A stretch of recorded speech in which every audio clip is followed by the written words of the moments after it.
Joining me now is Nayyera.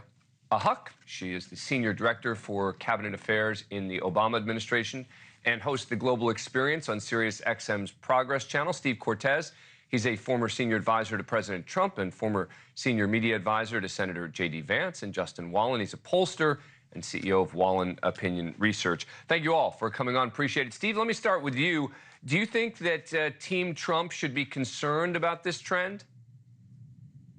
Well, look, they should always be concerned. If you look at the last two elections, 2016 and 2020, both of them were photo finishes, and I suspect this one will be as well. But concern is different from panic, and some of my friends on the political right are panicking right now, and there's no reason for that. And the reason I say that is, look, we know that in polling, it's important to recognize what is pushing Kamala up right now. Kamala Harris is getting the benefit of an absolute torrent of positive media attention. I mean, the corporate media in this country is just gushing over her in a way that we haven't seen since probably Barack Obama in 2008. But here's the difference. She's not Obama. She doesn't have his charisma. She doesn't have his political skills. She doesn't have his oratorical flair. The American people largely don't know Kamala Harris yet.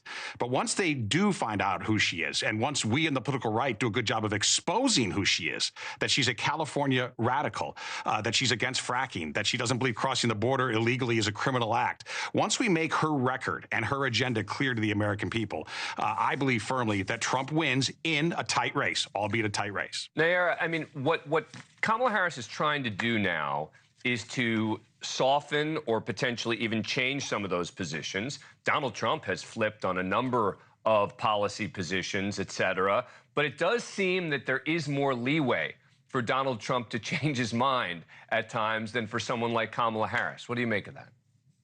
Oh, it is fascinating to watch play out. I mean, Trump has been a known quantity. He was a president before. He has a record. He's been running on this ticket since the beginning, and he is known for being volatile and changing his mind, right? J.D. Vance was a glory child, and now suddenly there are Republican donors and Trump are dismissing him as vice president. So that volatility is a known quantity. What Kamala Harris benefits from is not only has she been sitting there as vice president, she has the legislative experience for being attorney general. She's a senator. So she has a record, but she's now allowed to present that for the first time in her own way, in her own voice. Typically, that's not what a vice president gets to do in this type of campaign. So at the top of the ticket, 90 days or so before the election, she is the one defining herself.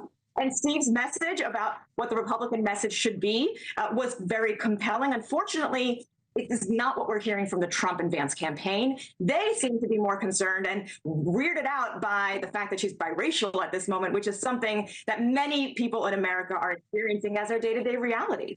Well, and Justin, that brings me back to the polls, right?